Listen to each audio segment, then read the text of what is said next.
I'm mad today because after all the years that I've known Coach Kirk Ferentz, he's never said, hey man, my name is not Ferenz.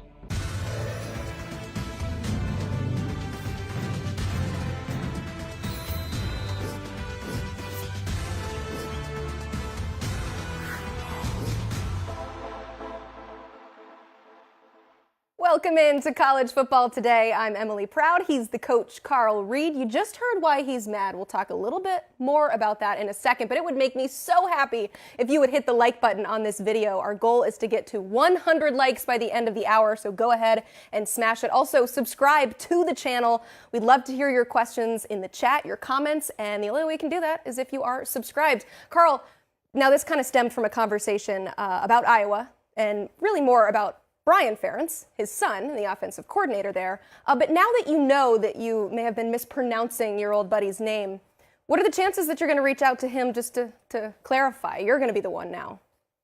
Well, I got to make it right because I've been saying it wrong, and it's been over a decade. I've been to Iowa a bunch of times. He's been to St. Louis a bunch of times. He's recruited a lot of my guys.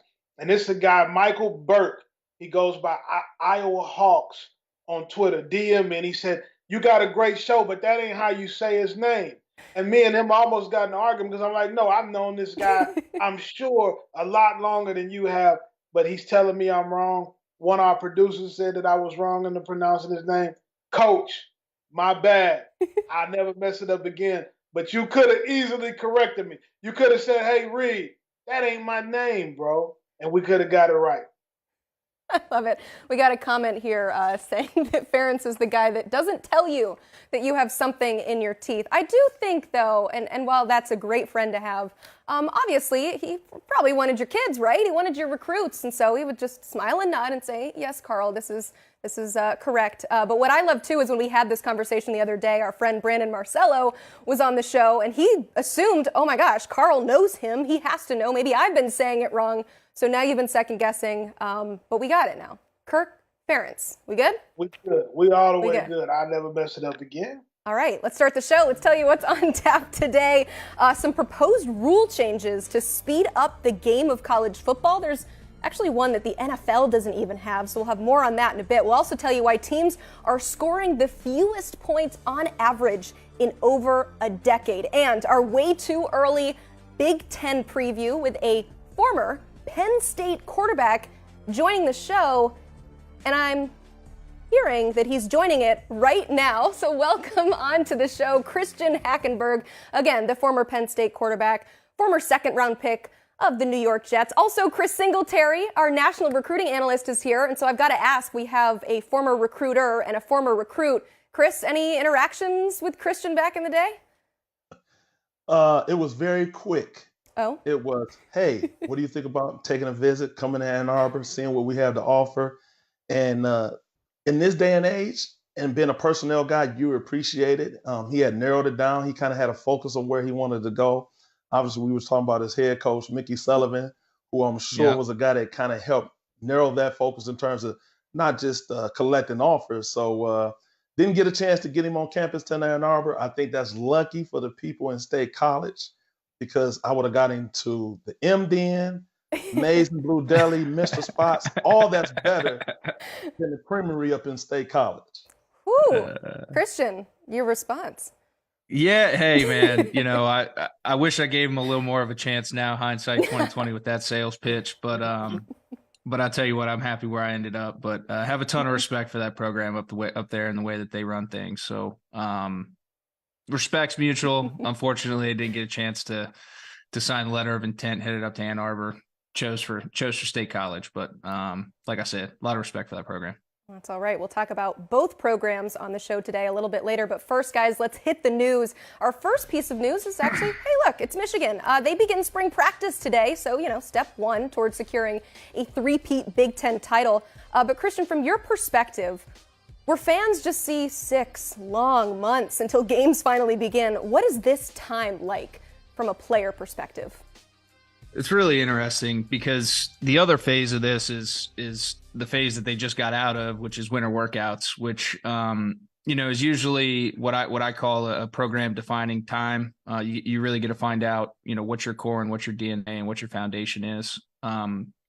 So for me, heading into spring ball, it was a great chance to take those principles you built in a different manner off the football field and see how that translates to adding schemes and adding your identity and what you're going to go into the season with. So, spring ball is a great time to get some of the younger guys reps. I know Michigan, you're looking at them. It's going to vary between program to program, in my opinion. You have some programs that are still developing who they are and what they want to be. I think Michigan's done a really, really good job at doing that the last 2 years.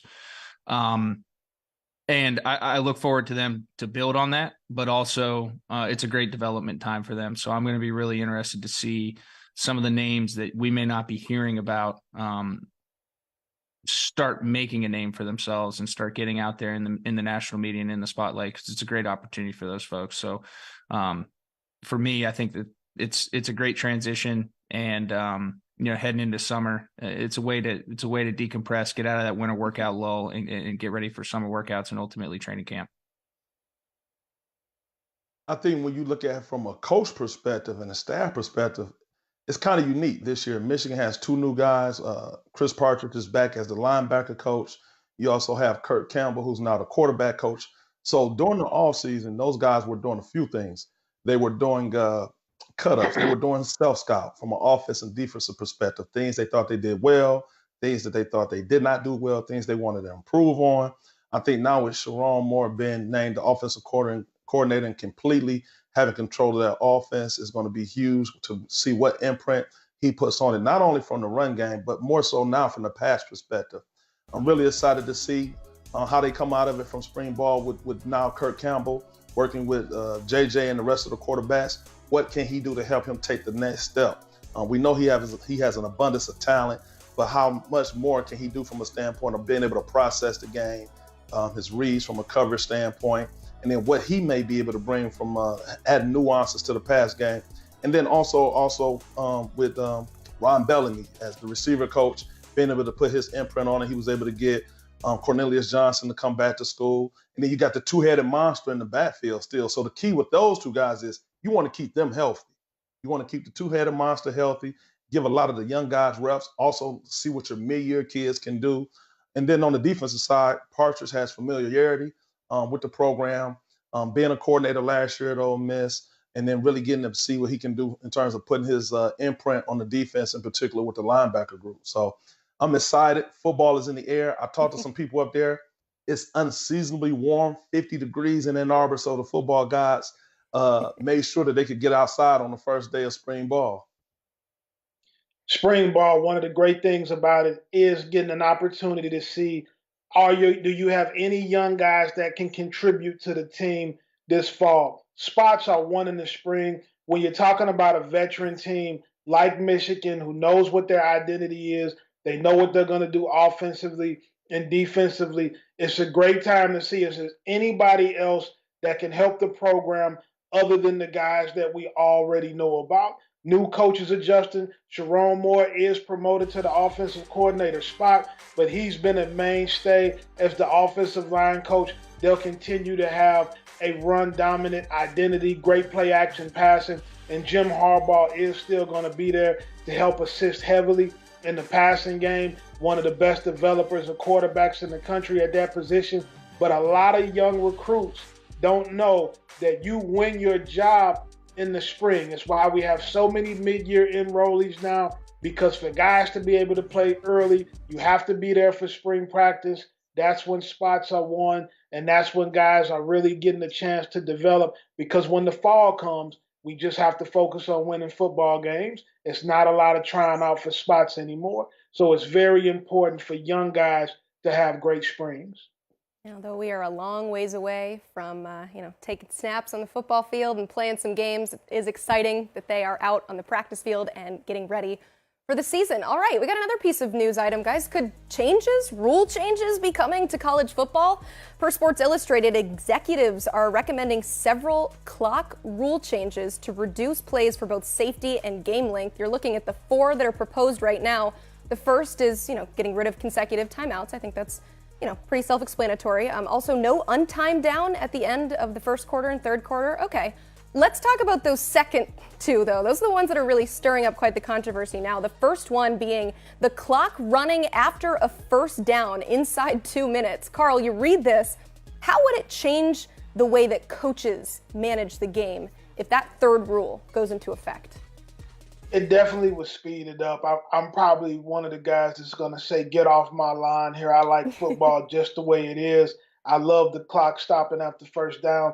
Gives teams at the end of halves and end of games extra time to try to win, get in position for a field goal. But as you look to try to speed things up, I don't know if it's fan experience, if it's television purposes, but it definitely will change the way that you have to call a game. It can be akin to having a running clock in a little league game if you're going to not stop the clock after first downs. So it could take an advantage away from some teams who use that as an ally, but all great coaches will adjust. People will complain. Some people will love it. Some people won't. But at the end of the day, the great ones will adjust and you'll move on to whatever the new rules are. Yeah, Oh, go ahead, Christian. I'm sorry. Yeah, no, I think it's pretty interesting because I think it can work to your point, Coach Reed, in one way or another, right? I think that there's the teams that are going to speed it up and keep rolling and maybe work with some tempo. But then if you're built like a Michigan team, like we just talked about, or a Georgia team, they're going to take opportunities away from the teams that they're playing just by chewing up a little bit more clock. Ball control and management at the end of the day is a key factor, in my opinion, in winning and losing football games, time of possession. So taking away opportunities from people, it's going to be really interesting how it plays out. And I think it's going to go to one extreme or the other based upon the team's identity. I think when you look at teams that run the ball, it won't affect them that much. I'm curious to the air raid teams. How will it affect them from that standpoint? In terms of how they do their play calling, how does it affect their tempo?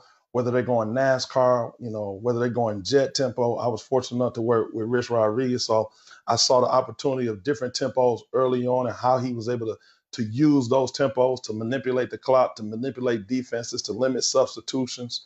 So I'm curious to see what that focus will be now with this happening. I think also, too, shortening the game, kind of like Carl said. You look at that in the Super Bowl. And saw how Kansas City was able to shorten the game, being able to run the ball with Pacheco, and now you get in and wind the clock, and now the defense is like at the mercy. So I think it'll end up late in games. It'll end up costing a team or two maybe a de facto timeout because it won't just stop. It'll stop and wind. And so I think it'll be curious just to see how the game management is now handled on the collegiate level. Yeah, and this is a rule that the NFL has implemented, so you're already kind of able to see the differences between the college game and the NFL in terms of how long those games last. It's only about an 11-second difference on average, but what I think is probably the bigger headline is that you can have just a variety of different lengths of games in college football. The number one offense this past year was Tennessee. The longest game they played was 3 hours and 55 minutes. Meanwhile, the worst offense in college football was Iowa, and their shortest game was 3 hours. So you can have upwards of a 4-hour game. So it's really more to shorten those types of games. But where the rule is different, though, that we don't see in the NFL is that fourth one, and that's the clock running on incompletions after a ball is spotted. Christian, you played the game. What would a rule like that alter the game? Yeah, I mean, I think it goes back to what I was saying. If you're chucking the ball around and it's not necessarily going to stop at an incompletion, it changes that clock management, right? And for me, again, it's going to depend on your identity, and it's going to take some getting used to from players and I think primarily coaching staffs as well. And when you're talking about coordinators and how they want to approach the game based upon the matchups they may or may not have, it's going to definitely be something that you're going to have to pay attention to. And for some of these guys who've been in college football for a really long time, it'll probably be a tougher adjustment than it may seem on the surface. I think the defensive coordinators on teams that throw the ball a lot, it would excite them a little bit for the clock to keep running on incomplete passes, because one of the most frustrating things for those guys is having to stop on a defensive drive and the offense going 3 and out and 11 seconds running off the clock, and then the defense having to run back out there because the clock stops after passes. So if Mhm. the clock is going to continue to run out of passes, there will be some defensive coordinators that are very excited about that rule change if they're calling the defense for air raid style teams or hurry up teams. I totally agree with what you just said, Carl. Talking to defensive coordinators across the country, now they'll be able to subtract almost maybe 10 plays per game off of their overall chart in terms of how many plays they'll have on the field. And it also kind of maybe forces even an air raid team to be even more similar to a conventional, whether it's a West Coast or true pro style offense. So I think that's going to be huge. I'm curious to see how it affects the air raid teams in terms of being able to get the next play in, and then also from a substitution standpoint on the defensive side of the ball. Are the air raid coordinators able to really get the ball to the line? And now, even if they pause it, with the umpire over the ball, then now wind the clock, and then does that force the defense not to be able to sub as much? So I think there are a lot of different ways to look at it. I'm sure everybody will be playing with this throughout different scenarios in spring football to try to find out what's their niche for their offense and for their defense to be ready come season time. Yeah, once again, these are proposed rule changes, so nothing is imminent, but apparently they do have a lot of support, so we'll see as to whether or not these are implemented in college football. Speaking of support, it would really mean a lot if you'd hit that like button. We're trying to get to 100 likes. We are a quarter of the way there with 25 likes, so please smash it. It makes us feel happy, and also, spreads the word about this show and has more people join it. So our next news item, though, you guys, is, there might be a bit of a difference with scoring in college football over the last few years. Check this out. It's actually going down. We talk about these spread offenses, these air raids, these tempo offenses, and yet not as many points are being scored. So this is per our colleague from CBS Sports, Dennis Dodd. He actually wrote a piece about how this was the lowest scoring season in college football since 2011, with teams averaging, as you see there, 28.4 points per game. I'm going to keep it simple here with you, Carl. Why do you think that is, as a watcher of college football?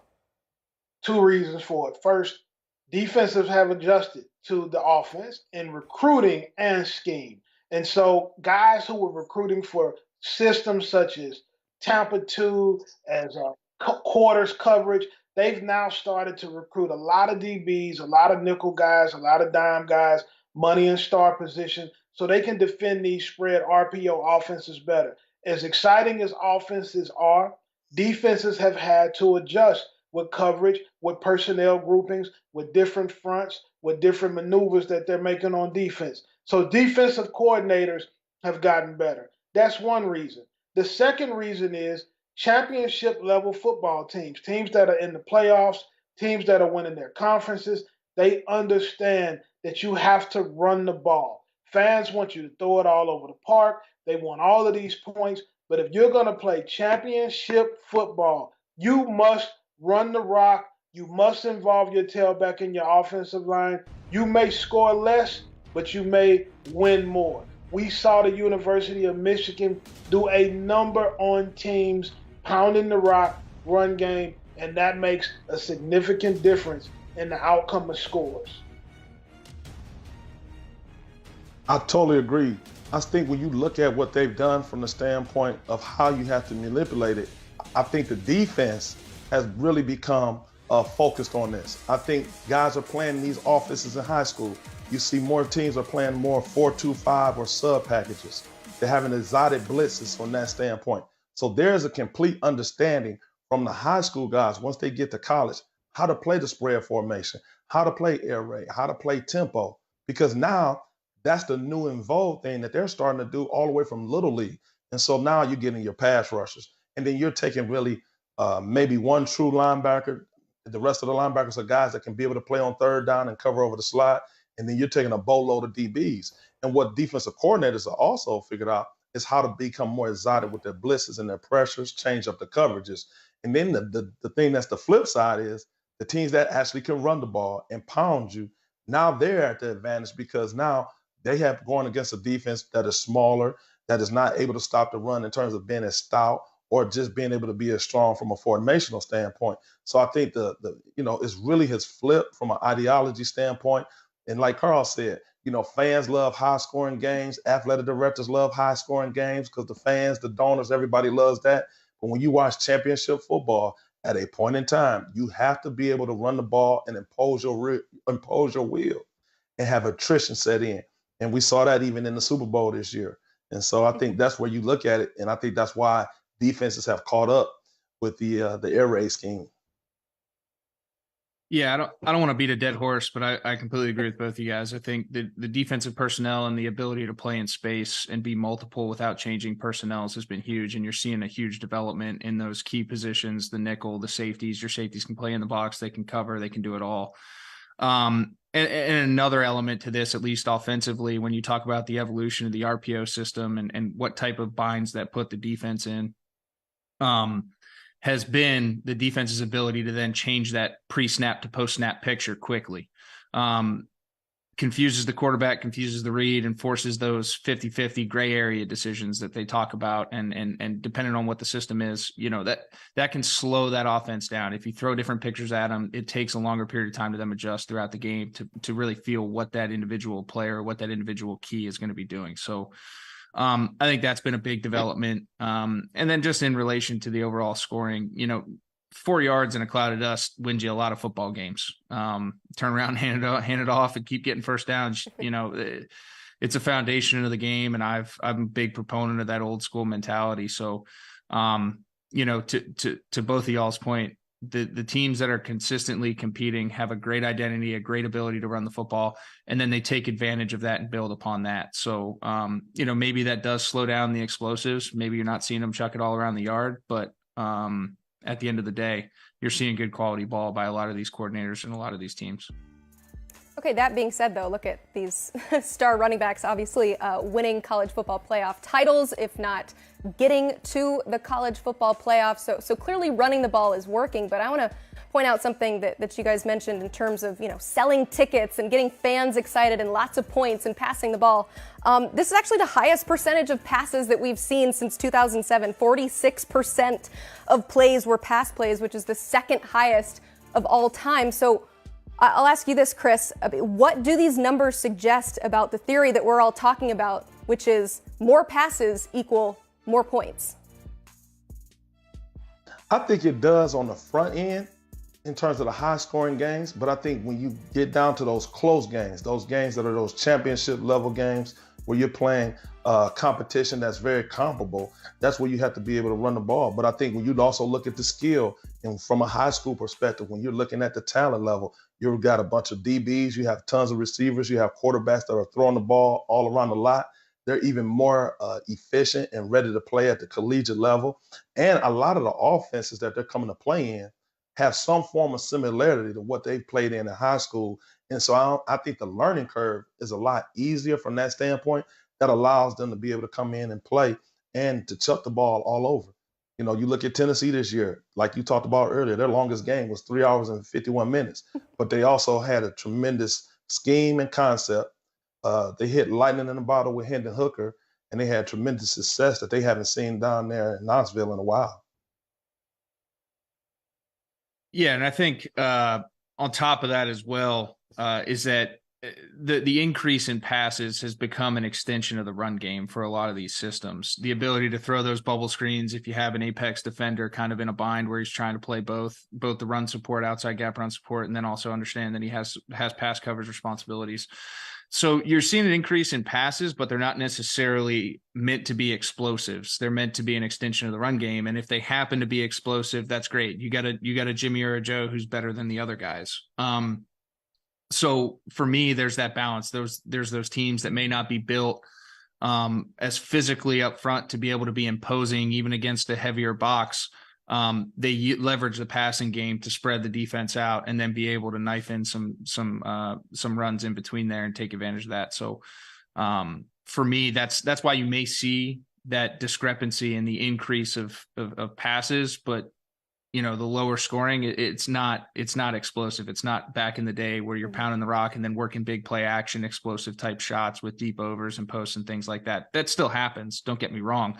But a lot of this passing game has become get the ball out quick, spit it, and almost an extension of the run game.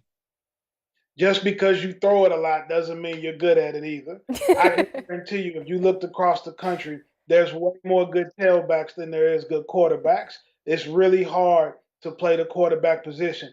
I do think that if you're going to play high level football, you do at times need to be able to complete passes, especially passes to extend drives.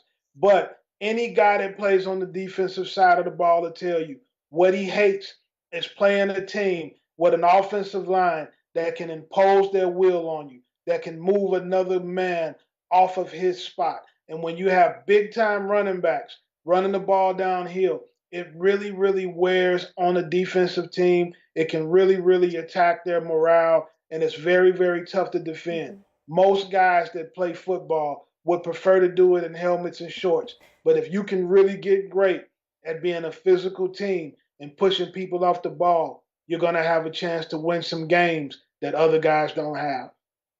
I can't remember which coach said this, but they said that running the ball is more than just about gaining yards. It's about establishing physicality at the line of scrimmage. So it's that mental game too, right? You wear them out, and especially, you know, we talk about Big Ten football up north. That's definitely something that they have to keep in the back of their minds. Christian, I'm curious from your perspective. You talked about how offenses have changed, and you see quarterbacks kind of, you know, maybe things getting a little bit easier on them. We're also seeing that in a trend too. I mean, this is the most accurate season, the second most accurate season on record in terms of completions, 61.52%. How much, or which is the bigger factor in this? Are quarterbacks getting better, or offense is becoming more quarterback friendly? I think it's probably, and this is not a knock on the newer kids. It's definitely a blend of both, but I also think that the ability to what I call create green grass throws, and Chris, you bring up a great point about these kids now being brought up in systems, right? Like even when I was coming out, my high school coach stuck me 7 yards deep, called the concept and said, figure it out. So it's a lot different now. These systems blend from high school all the way up into the pros now. You see a big shift in the NFL. So for me, I think it's a lot of this system and the adaptation ability to find completions early. And like I said, those real quick, easy ones are great when they're built in off of the run game, like they have the RPO options. And I think that leads to better efficiency, at least on paper, at the quarterback position. And then your guys that really separate themselves, to Carl's point about there's a lot of more talented running backs out there than there are quarterbacks. The guys that really separate themselves are the guys who can make those game defining 10 throws a game, 6 throws a game that are going to win or lose you ball games. And when you find a guy like that, that's when you got something special. I think when you look at guys like Caleb Williams, in particular down there at USC, he's that guy. Mm-hmm. He's the system plus I'm a freak. And so now you got the guy he's able to play within the system, and then you need the home run baller. You need a different type of throw. If you're throwing into 2 deep, 3 deep, 2 trap, he can make that read. And so now not only is he able to play within the system, but now he's like that port guard that he's able to create on the move. And now he can roll out of the pocket because he's a run threat. And I think when you have those kinds of guys at the quarterback position, it just makes the offense be able to be unstoppable at points. But the key as well is utilizing the run game. A lot of people don't realize this, and I thought about this looking at Clemson. When they won it, and people always talk about Travis Etienne, people don't remember how Travis Etienne was such a factor in the pass game. There were NFL teams that thought about drafting him as a slot receiver. And like Carl said earlier, extension of the pass game is throwing the dump, letting the guy get in space and be a playmaker. So now, if you find those guys like Clyde Edelaire, who was at LSU, same type of player, who was a chess piece as a running back and a receiver out of the backfield, I think that's what you have. But when you see as much 7-on-7, and they're talking about the same concepts, and Christian touched on it. I was talking to a guy who was in the air raid system right now in college, and I was asking him, and I said, well, what is the coordinator teaching the receivers? He said, run the grass. And I said, what do you mean? He said, run the grass, and it's up to the quarterback to figure it out. I said, so he's not running a comeback, a stop, a 9 route, a deep dig, an over? He said, no, he's running to grass. And so now it's that much easier. So now you're looking for the guy who just has arm talent. arm talent, and then the ability to process. Mm-hmm. And a lot of quarterbacks, Chris, got eliminated back in the day because they couldn't understand those paragraph long concepts. But the game has been so simplified now that guys are just being able to throw the grass, one word play calls versus, and Christian, I'm sure will tell you some of the plays that he had to remember when he was playing quarterback, as opposed to guys now, one word lets everybody know what it does. A lot of quarterbacks back in the day were eliminated not because of arm talent or throwing ability, but because of their inability to process that whole entire system that's been so simplified for guys now, so you can see improved quarterback play. That's a great point. Very interesting. Good discussion here about quarterback play. But, guys, it's fun to talk about it. I want to see some great quarterback play. Do we have any film of that?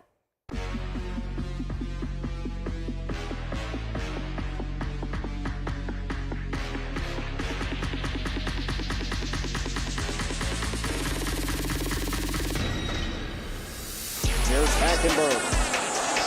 He's going to go for it right here. And Robinson comes down with it. Hackenberg has man-to-man coverage out on the edge. And drops it in. Chris Godwin down the sideline. That's a Penn State touchdown.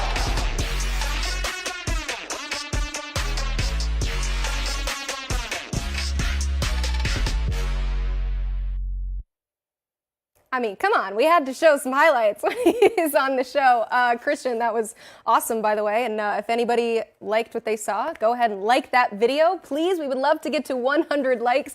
Love rolling through some old highlights. I'm curious, just Christian, watching that, what emotions, what thoughts, what feelings came up watching your old tape? Yeah, man, it's always cool. It's funny, the longer you get separated I'm 28, but I feel like it's been like forever since I got away from it. And I'm the oldest of 4 boys. I got 3 younger brothers running around doing their own thing. So it's cool. Very proud of what happened up there, and that thing's been covered a gazillion ways, but wouldn't change it for the world. It was a great experience up there. I love it. All right, as we talk about the future of the Big Ten and some notable matchups this year in the conference. I mean, there's always notable matchups when you're talking about Big Ten football. We got Nebraska, Minnesota, new head coach up in Nebraska. We got Iowa, Wisconsin, Penn State, Ohio State, always a fun one. A few Penn State on here. And then, of course, the game, Ohio State at Michigan. Carl, I'll start with you. Among this list, what game stands out to you? Who do you have circled? The Michigan at Penn State game. It seems like Michigan and Ohio State have separated themselves from the rest of the Big Ten. And now Michigan has even a little bit separated itself from Ohio State the last 2 seasons. And Penn State has been a team that's been knocking. Every single year we talk about them and say, well, they've got a chance to win the Big Ten. Michigan came out and bulldozed them this past year. Penn State needs a signature win over Michigan, over Ohio State, to show that they can win the Big Ten. Manny Diaz came in last year as a defensive coordinator, which was a huge hire for James Franklin. They have a big-time franchise-type tailback. So we want to see what they do in a game like this year. I think it's a very, very important proving game for Penn State at home against Michigan.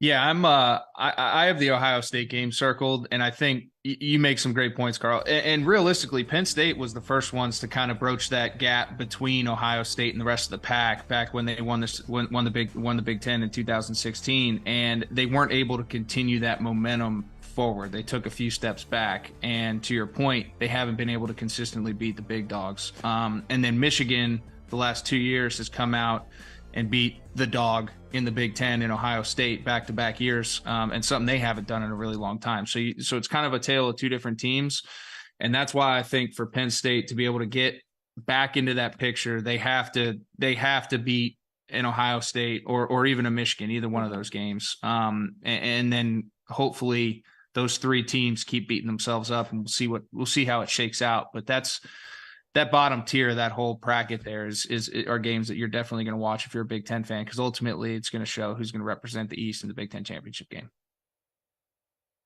I think when you talk about it, obviously it's Michigan and Ohio State. Can Michigan continue what they've done the last two seasons? Ohio State will be breaking in a brand new quarterback. They'll be breaking in a couple other top receivers that they've had there. But I think when you look at Michigan, I'm excited to see how much they expand the mindset of the offense. How much creativity can they have with a two-headed monster back there? Will they unleash J.J. McCarthy early and often? And then where will they be able to pick up from the defensive standpoint and tighten up? And then you look at Ohio with J.T. Tuimologa rushing the passer. He's one of the best defensive players in the country. I mean, he's a guy that you always have to account for. And then obviously, can they get the ball to Marvin Harrison Jr.? So I think for Michigan to continue to build on what they've done the last 2 years, where you would say on paper, Ohio State may have been a little bit better, or now they're comparable. I think when you look at it now on paper, you're going to say across the board, people are going to automatically favor Michigan. Now, can they do what they need to do as the favorite, walking in with not the expectation of, I hope we can win, but now I know we can win, and now doing it as the front runner. Christian, if Ryan Day loses 3 straight to Michigan, what's the conversation surrounding him? Well, I mean, that's really interesting because the expectations up there have been really national championship or bust. And that game in particular, the amount of dominance that Ohio State has shown over the past 10 years is pretty significant. And Chris brings up some great points, the way Michigan has come in. And I think even 2 years ago, it was, can we do it? And they did it. And then even this year, I think there was a little bit of doubt, like, that had to be a fluke. And then they were able to replicate it this year. So I think it's a must win for Ryan Day. I thought this year was, out of his entire tenure, probably the best chance he had at winning a national championship, and still snuck in there and gave a hell of a fight against Georgia. In my opinion, that was a national championship game. And I said that prior to the TCU game for anyone who's asking. I think it's definitely a must win. The expectations are high. That fan base has a national championship or bust mentality. And he's replacing a quarterback, but that system has a way of plug and play with a lot of dudes, and that's not knocking any of them. They got great talent outside. I think Jim Knowles has done a great job on the defensive side for them. And I think this year it's got to have it time. Nobody knows how important this game is better than Ryan Day does. And in the words of one of the greatest movies ever, this is the life that he chose. When you're coaching football at this level, there's some games you got to win. And at Ohio State, they expect you to beat Michigan. They expect you to compete for national championships. 8 wins will get you a raise in some places, and it'll get you fired in others. And Ohio State is one of those places where one game matters. You can win every single game of the season, and if you lose the Michigan game, your fans and your administration is going to be in an uproar. That's happened to coaches over the last 30 years on both sides of the rivalry. Certain guys at Michigan didn't beat Ohio State enough. You can go back to John Cooper, who was a really good coach at Ohio State, didn't beat Michigan enough. That's the expectation when you step into one of those 2 seats. Nobody knows that more than Ryan Day. He's not in a situation where people will be happy with him if he doesn't win that game. And believe me, if anyone knows that, he knows that. He knows exactly what his expectation is. He knows exactly what his call to duty is. And we'll see if he's up to the task this year or not. Ohio State is going to be motivated because they haven't beat Michigan. Michigan is going to be motivated to prove that they can win a national championship. USC eventually is going to come to the Big Ten. This has got to be a great time to be a fan of the Big Ten with some of the storylines and underlying things you have going on. I'm excited to see it. I totally agree, Carl. I think when you look at where we are and how the conference is going to transition in the next few years with USC and UCLA, this game has so many ramifications. I'm talking about recruiting, bragging rights. Now you got NIL involved. And at the end of the day, like you said, a lot of places you can win 8, 10, 11 games. But if you don't beat that rival, the team down south, then there's some issues that need to be addressed. And so now, 10 years running, the last 2 years, Michigan has really flipped it. And now it's about consistency. It's about taking that next step. The benchmark was beating Ohio State. Then it was winning the Big Ten. Now, can we go and get past the semifinal and be a contender for the national title? And so that's how the mindset has to focus and be switched. And I think that's a part of what has to start in the conversations with spring ball is what's the long game? We know how to get to what our goal is, and we've done that in terms of being able to get past Ohio State. Now we need to look past that at bigger and brighter things, but always understand the road is going to go through Columbus. And so you never take that game for granted, but understand we're trying to play for bigger things. We're trying to play for the national title. And you also want to set the tone and let USC and UCLA know you're not just coming in here and it's just going to be a little bit of a cakewalk or it's just a little bit better. You have to understand to set the tone because everybody's watching of what happens with that game. Yeah, and you guys are not setting unreasonable expectations. These are the expectations that Ryan Day has gone on record and putting on himself. He said we have 3 goals to start the season. That is to win a national championship, win a Big Ten championship, and beat the team up north. So these are the expectations. He is well aware of it. You guys mentioned the big 3 in the Big Ten East. This game kind of goes under the radar, but I'm really looking forward to Iowa at Wisconsin. I think that this is Luke Fickell's first real test. Also, it's kind of at the halfway point in the season, so I'm interested to see where Iowa stands with their 25 points per game that they've got to reach for Brian Ferentz's contract there. So this will be a good kind of gauge of where they are at this point in the season. We are almost to 50 likes. We have well over 100 people watching. So please hit that like button. We would love to get to 100 by the end of the show. Let's do some win totals, some simple just over-under. Let's start here with Nebraska, changing of the guard here with Matt Rule coming in. 5.5 wins is what we have it set at. Chris, over or under? I'm going to go with over. Okay. I'm going to go with over. All right, Christian? Yeah, I agree. I think Matt Rule gets to a bowl game in year 1. He's shown the ability to flip a program on its head very, very quickly. And I think he has a great understanding of what Nebraska was and what they need to be moving forward. I agree. I'm going to go over. I think they get to a bowl game. I'm going to go over in this situation. Okay, I like it. Excited about Nebraska this next season. How about Maryland? 7.5 wins is what we have that set at. Carl, over or under? I'm going to go under here. Ooh. I think they'll win 7. I'm not sure if they get to 8. Chris, what do you think? Over, under 7.5? I think 7. I think the key will be from them, the ability to be able to run the ball.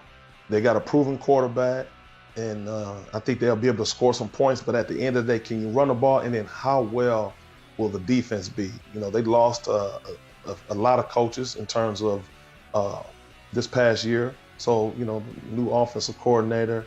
They got some new coaches on the defensive side of the ball. How will that affect their overall outlook? I think they're always going to be that team that just sits at that 7 wins, depending on what playmakers they have available on the offensive defensive side of the ball will be able to get them over the hump. But I see them sitting at the 7 range and going under. Yeah, I agree. I got them right at 7. They just haven't shown the ability to be able to win that season-defining game for them. Beating somebody they shouldn't. They just haven't been able to do it. I've been high on them. I love Talia Tagovailoa. I just think that unless they get that early, I think it's going to be hard for them to get over 7. Yeah, Kevin Sumlin coming in as a co-offensive coordinator. Maryland, one of those teams really looking forward to the Big Ten doing away with divisions. Not happening next season, but maybe sometime down the line. All right, how about Minnesota? Also set at 7.5 wins. Carl, over or under? I'm going to go over. I think that Minnesota goes 8-9 wins this year. I'm going to go over for the Golden Gophers. Ooh. That's tough. That is a tough one.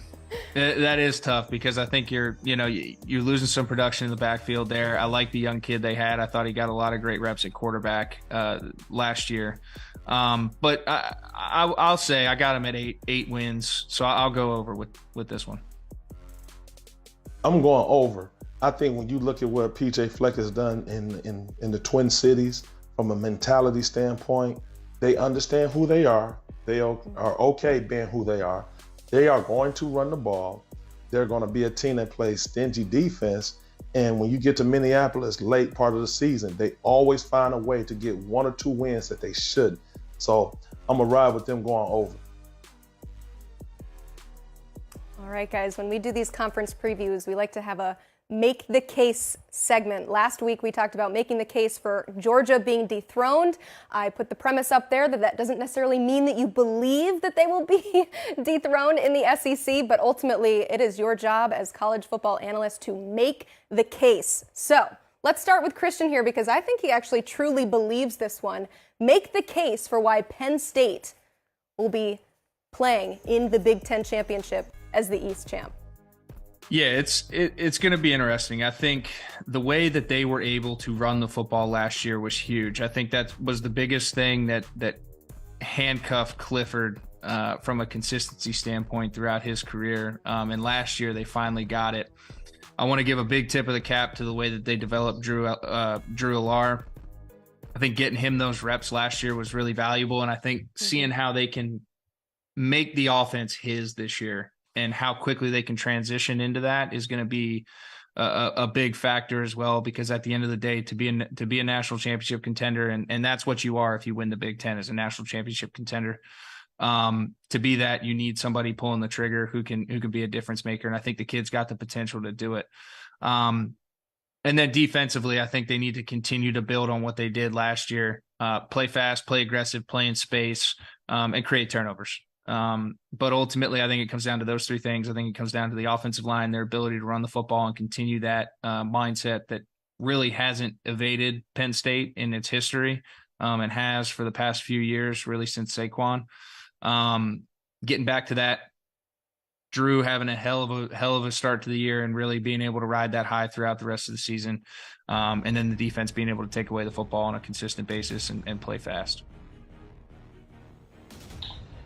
I think that Penn State, they have an opportunity to do it. They got a good defense. They have a good running game. I think it's going to be awfully tough for them, though. But I do see if they're going to do anything, it's going to be leaning on the tailback play and leaning on the defense. Tough games with Ohio State and Michigan. But if you beat those teams, obviously you're going to be in the Big Ten Championship. I still think it's going to be a tough road for them, though. I think when you look at Penn State, the schedule actually sets up well for them, not having to play Michigan and Ohio State too close in terms of back-to-back or one game apart. I think the two-headed monster is going to carry the load until they feel really comfortable unleashing Drew Allar. I love his talent. I love what he brings from a standpoint of being able to throw all the throws, make the throws. The key will be getting him a lot of reps early in the season, being able to take the cuffs off and see what he is comfortable doing from a standpoint of being able to make plays with his arms. Because come Big Ten time, you have to know that people are going to load the box and force you to make throws. And then ultimately, in those crunch time plays on the flip side, can the defense stand up and get those big stops? But I think this is probably one of the best years for them to be able to make a run at getting in the championship. And again, it's going to rely on that two-headed monster, but ultimately, can Drew make plays when need be? As we all know, and we all talk about in football, can he make championship plays throughout the year to get them over the hump? And it's been since 2008 that Penn State has beat both Michigan and Ohio State. Christian, you're close to this program. Why do you think the gap is so large right now between Penn State and the top 2, considering the fact that recruiting has been great? I mean, they've had the number 2 recruiting class in the Big Ten the last 2 cycles. They've got the rich history. They've got the resources. From your perspective, why is that gap so large at this moment? Yeah, it's interesting because, you go back and like I said, Penn State was the first ones to uncrown Ohio State in 2016. And then the inability to build on that for whatever reason that may be. Right. And I don't want to get too deep into the details But for whatever reason, they were not able to carry that momentum out the way that Michigan has, for example, the past 2 years. So whatever that is, I think Coach Franklin really needs to figure that out. I think he's done a great job this year of figuring it out. Mike Yursich, some consistency there now at the offensive side is great. That's something that hasn't happened. There's been a lot of turnover in terms of the voices that these players have been hearing on a consistent basis, top to bottom. So being able to find some consistency and messaging and identity on both sides of the ball is big. I think he has that for the first time in a while. I think that was probably the largest thing, is their ability to have an identity, a consistent identity, not rely on names like Saquon and Trace, not rely on the names, but rely on the foundation, the system, the program, and how they do it. So I think they're building towards that. I think Coach Franklin really has figured that out. And I think this year, we've said it, I think this year is a big year for them to take that next step. They have to make some noise and at least make it hard on one of these programs to win the East. Real quick, Christian, how high are expectations among fans for this upcoming season? There's a lot of excitement. Everyone I've talked to is really excited about 15, and rightfully so. He's got a ton of talent, and like I said, they did a great job of getting him valuable reps last year. While Clifford was making his way out, got Drew some really good reps, and I think that's going to pay dividends in terms of his transition into this year. But there's a lot of expectations, and two guys in the backfield are extremely, extremely talented. And like I said, I think that offensive line has really done a great job of developing that mentality where they're going to wear on you, they're going to be physical, and it's going to be for 4 quarters. And I think that has been something that has been missing. Going back to your earlier question, like when you're talking about it, dominating offensive line play has been missing at Penn State. It's something that historically has always been there.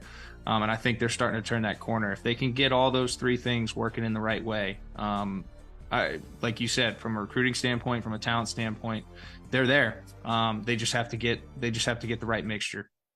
All right, we will see. We have half the amount of likes as we have people watching right now. So if you hear the sound of my voice, please hit that like button. Again, our goal today is to get to 100 likes. Okay, so that was making the case for Penn State to be the Big Ten East champs. But now we're just going to straight up ask you guys who you think is going to be in the Big Ten championship this year. So Chris, I'll ask you, who's your pick? I'm going with Wisconsin. Okay. I like the Badgers. I like what they bring to the table. I'm excited to see what Phil Longo will bring from an offensive standpoint in terms of really opening up the pass game. How creative can they be? Obviously, you got to have guys that can make plays. But I think when you look at what he has done during his time in North Carolina, being able to get those young quarterbacks, whether it was May this year, Sam Howell the year before, really get those guys going and being able to attack it.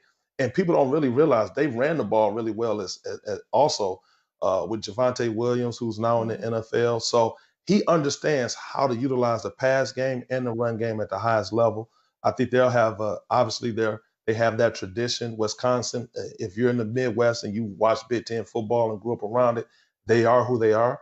But I think now you'll go back, and I'm going to throw some names out there that Carl might know. You might see guys on the perimeter like a Chris Chambers and things like that that'll be able to be utilized from a pass perspective. And then I think Coach Fick will be able to implement his mentality on the defensive side of the ball. They'll do some more things from a standpoint schematically of being maybe a little bit more exotic and things of that nature. And overall, in the long run, it'll be the uptick in recruiting in terms of the type of player that you'll see in Madison. But I don't think they're that far off. And like I said, I think when you get to watch what Phil Longo will be able to do with the offense, and we know that they're going to run the ball. Like, you know that's coming in Wisconsin. You go up there in October, November, you know it's coming. But also just adding a few pieces on the perimeter and ultimately see if they can find a guy at the tight end position that could be a difference maker to help that offense go. Christian, who's your pick?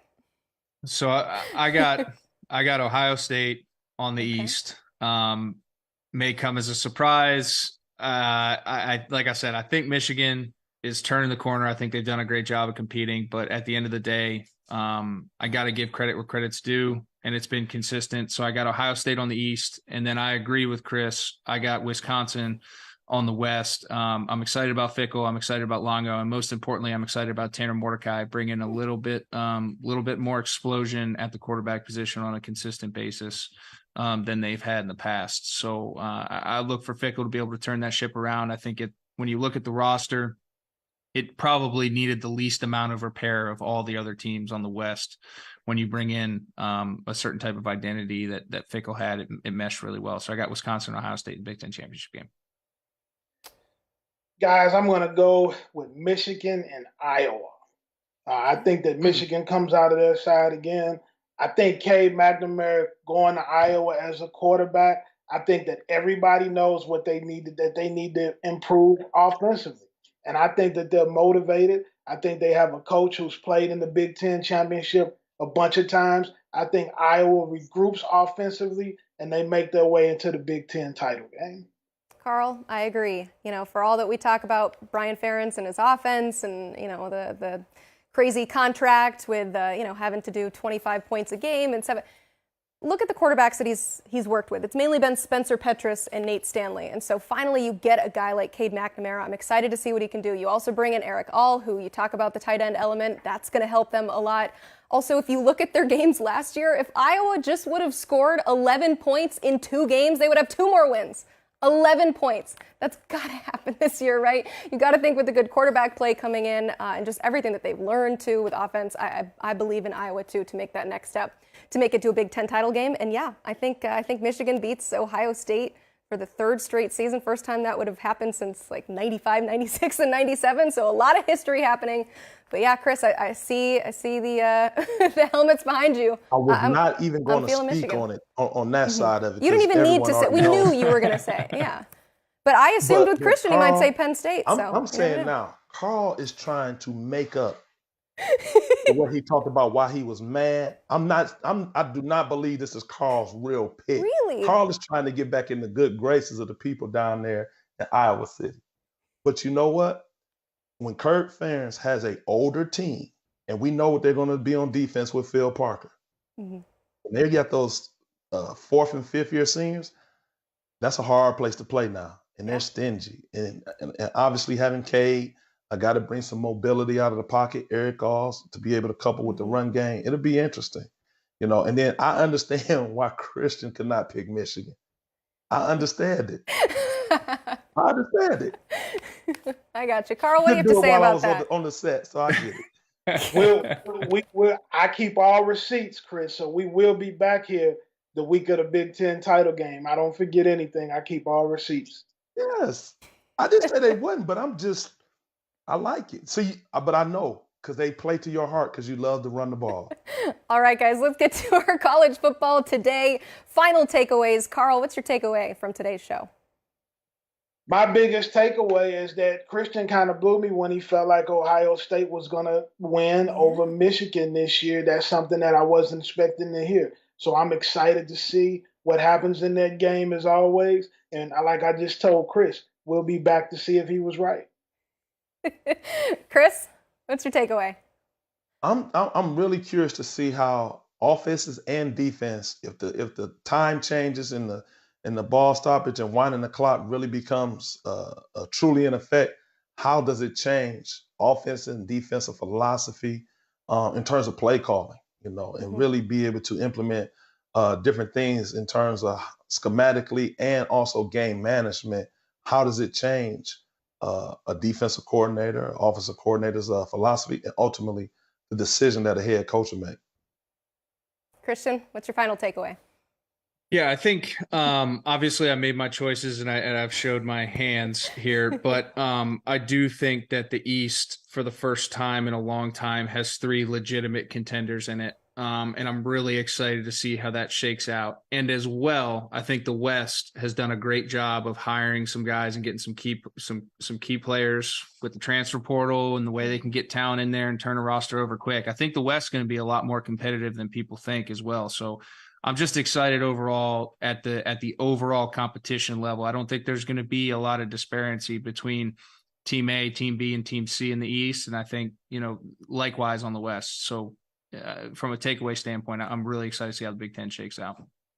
Yeah, my takeaway is that despite Christian rejecting Michigan twice on this episode, when you were in high school and then also again now to make the Big Ten championship game, I hope that, Chris and Christian can still be good friends. We're good. Can we we're virtually good shake to it? go. We're good? All right. Perfect. Then we are good to go and say goodbye to you on the show. Thank you guys for the great conversation. Be sure to check out Christian's work on the Field of 12 After Dark podcast. Does some great work over there. And we do some great work here every Monday and Wednesday right here at 5 o'clock on the 24/7 Sports YouTube channel. Be sure to like this video and subscribe to the channel, and we'll see you Wednesday.